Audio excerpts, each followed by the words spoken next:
It has been 7 months since the vile Islamic terrorist attack against Israel on October 7th, and with Hamas still having failed to release the hostages or surrender or agree to a ceasefire deal, Israel continues its military offense in the Gaza Strip in an attempt to destroy Hamas once and for all. Now, obviously, the tragic situation has inflamed emotions across the world, nowhere so much, it seems, as university campuses in the USA. While universities have historically been the basis for various social movements and protests, it's the pro-Palestinian movement that has really taken hold in recent weeks. From Columbia University to Harvard to Princeton, Virginia Tech, George Washington University, Portland State University, the University of North Carolina, UCLA, all the way to Florida, Georgia, Mississippi, and Utah, students across the country have taken off their climate warrior MeToo BLM hashtag trans rights hats and put on their hashtag Free Palestine hats. So keen are they to jump on the trend and support what's colloquially known as the current thing. Now, that's not to cast doubt on the motivations of at least some of the students. I'm sure many of them really do feel like they're doing a good thing by taking a break from their iPhones and trust funds to yell at buildings about Palestine. And clearly they are very serious about it, considering many of those protests have turned into literal encampments, with students camping out in tents and refusing to move.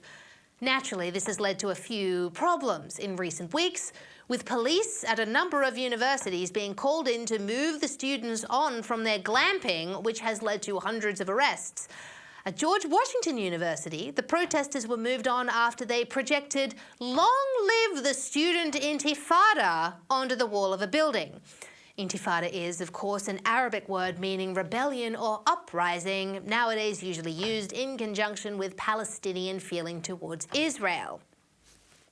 It's a shame that at least some of these supposedly left-wing, therefore so environmentally conscious protesting students left such a mess in their wake, as we saw at UCLA. Taking a look around the encampment after police have gone through here and forced the pro-Palestinian demonstrators out, CHP tells me 100 people were taken into custody during this operation. It took about 3 hours. What a mess. The university protest movement has even made its way to Australia.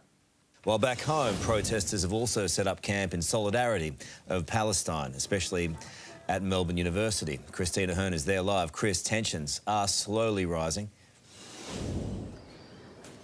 Yeah, that's right, Carl. I mean, this pro-Palestinian camp has been here for just over a week. So I'll just show you. We're at the South Lawn at the University of Melbourne. There's around about 80 tents, and these protesters are demanding that the university disclose and cut ties with weapon manufacturers they claim are supplying arms to Israel. They said they're not going to move, actually, from here until the university meets their demands.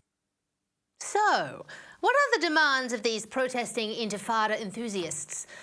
Well, much like the University of Melbourne, students at American universities protesting for Palestine have called for a permanent ceasefire in Gaza, an end to US military assistance for Israel, university divestment from arms suppliers and other companies profiting from the conflict, and an amnesty for students and also faculty members who have been disciplined or fired for protesting. And they seem very keen to achieve these goals. Princeton students even went on a hunger strike. We have begun our hunger strike to stand in solidarity with the people of Gaza. We are drawing from the tradition of Palestinian political prisoners going on saltwater-only hunger strikes in Israeli prisons since 1968. Our hunger strike is a response to the administration's refusal to engage with our demands for dissociation and divestment from Israel. We refuse to be silenced by the university administration's intimidation and repression tactics. Now, I think we can all agree that we would like to see an end to the conflict in the Gaza Strip.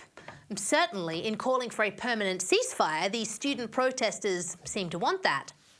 The problem is, there is a really simple way for the violence to end, at least for now, and that is for Hamas to surrender and to release the rest of the Israeli hostages they kidnapped on October 7th. However, that's not what these protesters are calling for. They just seem to want Israel to allow itself to be continually trampled by the Muslim radicals that live across the border and to ultimately ceasefire itself out of existence. That's what the chant, "From the river to the sea, Palestine will be free," means, after all. It's a call for all the land between the Jordan River and the Mediterranean Sea, which currently includes Palestine and Israel, to be free of Israel and therefore free of Jews. So it's a poetic way of insisting on a one-state solution and the annihilation of all the Jewish people in the region. Now, what puzzles me about this student enthusiasm for Palestine is that the students who are protesting tend to be on the woke left, you know, self-confessedly the most moral group of people on planet Earth who supposedly believe in equality for everyone, including women, gay people, and trans people. They are the first to call you transphobic if you suggest that maybe biological males shouldn't compete against females in women's sports. And certainly they support the rights of gay people to get married to people of the same sex and to live publicly as gay members of society. So why then are they so obsessed with Palestine, which is one of the most unwoke places on the planet? This is the million-dollar question that has a lot of people outside the protest movement scratching their heads, especially since a faction of the moment is called Queers for Palestine and is literally a group of queer people who are activists for Palestinian liberation. Now, I'm sure if you asked Queers for Palestine, and indeed the rest of the woke pro-Palestine protesters, they would tell you that they are on the right side of history. So how do you think most Palestinians, or at the very least Hamas, would treat these queer people if they turned up on the Gaza Strip waving a pride flag? Well, as reported by the Jerusalem Post, a new campaign launched by the group The Equality Campaign, Inc., created a website called Queer in Gaza, which aims to highlight exactly what it is like to be queer in Gaza.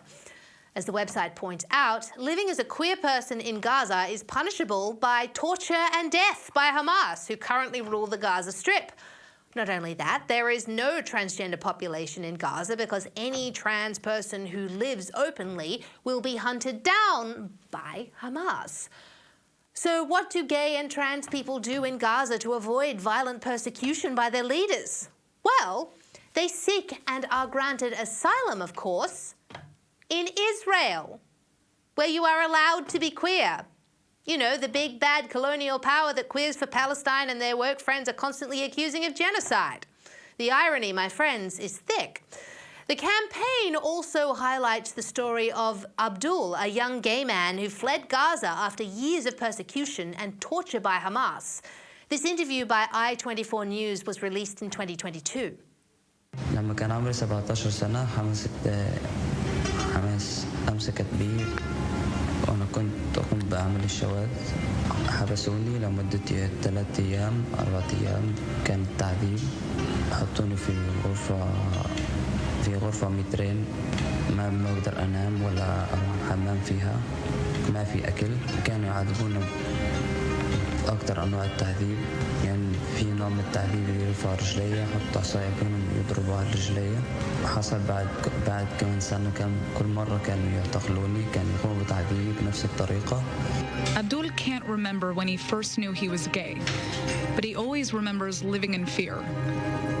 This is the first time that he's telling his story to the world, and we've changed his name for his safety. He's also asked us not to show his full face. Like most young boys living in the Gaza Strip, Abdul was raised in a strictly religious Islamist household, going to mosque every day with his family. But because Abdul's father was a member of Hamas, Abdul had to be even more careful to hide his truth. What's life for gay people? It's hard to be gay because I don't feel free on Gaza. There are many people gay on Gaza Strip, and they're from Hamas also. If you are gang, you should be hiding. But no, Israel is the oppressor. Am I right, student protesters?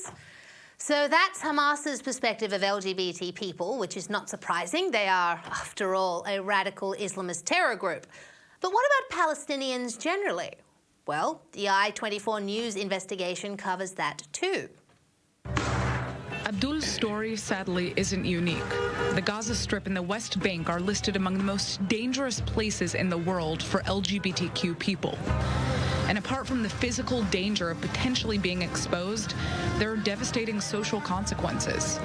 A recent poll conducted by the Arab Barometer Research Network found that only 5% of Palestinians in the West Bank accept same-sex relations. There are no statistics on the matter in the Gaza Strip because of how taboo of a subject homosexuality is. But no, according to Gays For Palestine, Israel's the bad guy.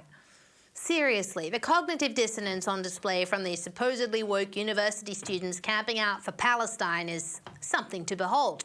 For a group of people who would likely call anyone who disagrees with them a Nazi, they show a strange amount of support for a cause whose head honchos, Hamas, have views not dissimilar to the actual Nazis of the early 20th century Germany. So what gives? Why are these supposedly educated people, some of them at really elite institutions like Harvard, making themselves look so stupid? Could it be sheer ignorance? Are they more interested in all the fun of gaining social media clout and being on camera than the actual issues? Certainly this student seems to fall into that camp. And what would you say is the main goal with tonight's protest? I think the goal is just showing our support for Palestine and demanding that NYU stops. I honestly don't know all of what NYU's doing. Is there something that NYU's doing? I really don't know. I'm pretty sure they're... Do you know what NYU's doing? About what? About Israel. Why are we protesting here? Palestine will be free! I wish I was more educated. I'm not either. Oh. I came from Columbia. I was there up at Columbia and we came down. They said NYU students needed our support. And this one just seems to like listing lefty buzzwords. We're asking people why they're protesting here today. Because I want to see empire fall. What empire? From the U.S. to Israel, the empire that's propped up by capitalism. And Free Palestine, free Congo, free Sudan, free Haiti, free Hawaii, free Puerto Rico, liberation for all. But the truest revelation of the cluelessness of at least some of these pro-Palestine students came from the University of Ottawa in Canada, where students graffitied Free Palestine on the main steps, only to tragically and very obviously misspell Palestine. It's an E, not an A, lovies. All in all, the university protest movement is a totally schmozzled mess of ignorance and cognitive dissonance, and is undoubtedly the result of people having way too much time on their hands.